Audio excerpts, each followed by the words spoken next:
कैसन कटलो सुहाग वाली रतिया के छोड़ी हमरा से बतावे सच बतिया के। अरे पहिले राते पियावा के साथे जियावा धक धक करे, पियावा मिलल पतरे राते पलंगिया चर चर करे। अरे पहिले राते सैया के साथे जियावा धक धक करे, पियावा मिलल पतरे राते पलंगिया चर चर करे।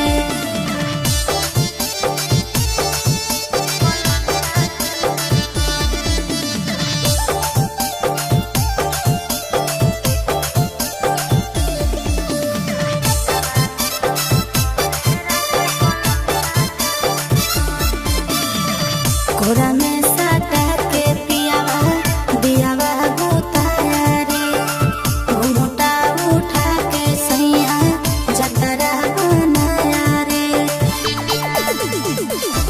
मुँह देखाई में छौड़ी कुछ मिला लौके ना, तोर जवानी के पानी में फूल खिला लौके ना।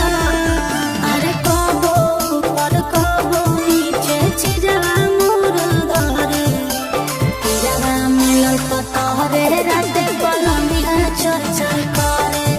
अरे पहिले राते पियावा के साथे जियावा धक धक करे, पियावा मिलल पतरे राते पलंगिया चर चर करे।